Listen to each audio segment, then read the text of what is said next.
Hello, this is a quick tutorial of the MFA Advanced version 5.36. This is intended to cover the new features added to the model. There are 15 features that I've added. I'll try to go through it as quickly as possible.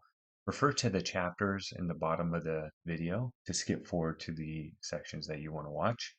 We're going to start with the underwriting model tab. At the very top of the underwriting model tab, I've added a toggle for the cash on cash. You can toggle between seeing the returns at the LP investor or returns at the project level. This is particularly useful if you're trying to model a JV that has no LP investor, in which case you would set your preferred return to 0, your GP split to 100%. That will bypass the entire LP section of the return model. And then the next enhancement we have here is in the unit mix table. I've added this loss to lease calculation. You can see I have a comment here. It's essentially just taking your market rent times all the units minus your in-place rent times all the units to generate a loss to lease amount, and then a percentage, which is the percent of GPR based on the current market rent. You could get a sense for how large or small the loss to lease is based on your rent roll.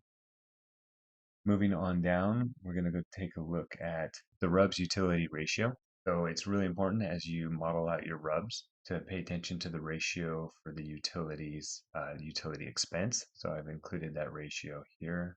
Moving on down, I've added two new toggles right here. So payroll and taxes. There's a new payroll worksheet we'll look at in a minute. If I do the work in that worksheet and I want to include that in my underwriting model, I can just come here and toggle this to on, and it pulls my payroll expense from my worksheet automatically. Same thing for taxes. I've made some pretty significant changes to the tax worksheet. If you want to use what you've modeled in that worksheet in your underwriting model, you just come here and toggle that to on. Last enhancement on this is a relatively small one. I added the unlevered IRR return. It's in the cash flow section. You see unlevered IRR here. Okay, moving on to the rent roll summary tab. Several enhancements into this tab. First enhancement is that I changed the groupings, the recent lease signing groupings. Used to be 30, 60, 90, and what that was a cumulative number. So 30 included 0 to 30 days, 60 included 0 to 60, so there was overlap between the groupings. I've changed that so that they're distinct time periods that do not overlap. So you can see here, less than 30 days, 30 to 60, and 60 to 90. I also added conditional formatting. As you can see here, formatting will indicate if the average of the lease rent has dropped from the previous time period. So here you see 1017, which is lower than the 1036 from the 60 to 90 day age bucket. I also modified the annual loss to lease KPI. Previously, this was a monthly loss to lease number. I found that number difficult since most of our year one pro forma is at an annual level. So I changed this to annual. I also added the percent of GPR. Going down to the trended rent roll analysis, same thing for the loss to lease here. However, this loss to lease figure is based on the unit type that you select on the left. So in this case, this unit type has an 11% loss to lease figure. Again, that's specific to the unit type based on market rent. The other change to the trended section is the addition of the rent, the market rent in this rent trend by lease start. So I wanted to see market rent, wanted to see how that's changing relative to my in-place rents if we're closing the gap, which would mean we're closing the gap to our loss to lease number. Okay, moving on to the tax tab. Pretty significant change here. I added the ability to model a 10-year tax window. You put in your current year based on the tax bill, and then the purchase price comes directly from your underwriting model. You can change all the font colors in orange. They're all formulas, but you can make a change to any part of it to be able to model your taxes accurately. This is really helpful. I just looked at a deal where they had just locked in their tax rate for 3 years. It was not going to change. So I can model that tax rate for the first year 1, 2, and 3. And then based on historical performance, I estimated year 4 would go up about 20%.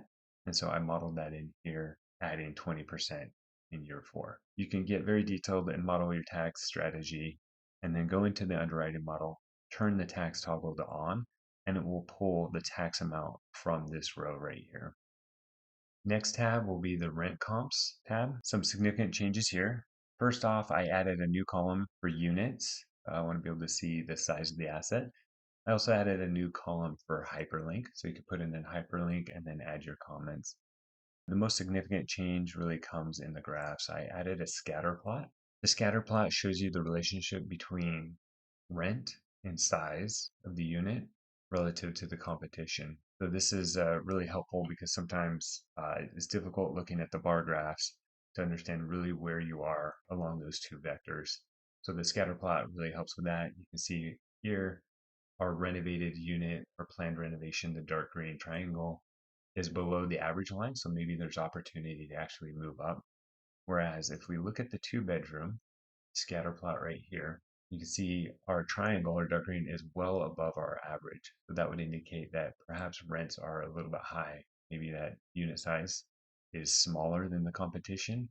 And so we need to be just a little bit careful. So it's just another way to visualize your rent versus your competition. Moving on to payroll. So a lot of times we'll use a rule of thumb for payroll, maybe $1,200, $1,400 a door. But this is an opportunity to get a little more detailed. You can actually model out your payroll, number of staff, the salary, the bonus, and even the burden rate to come up with a total payroll expense per unit.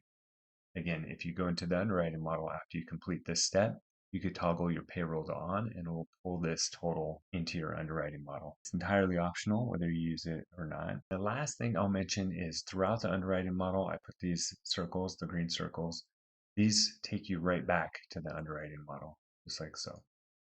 So as I do my underwriting, I'll go through, I'll look at my expenses, I'll click on payroll, work on this worksheet, and then I'll click back to the underwriting model. I could go do my tax analysis, go back to the underwriting model. So it just makes navigating the template a little bit easier because there are quite a few tabs. Okay, thank you for watching. That's it for the enhancements. If you have any questions, please reach out to me at info@mfaunderwriting.com. Thank you.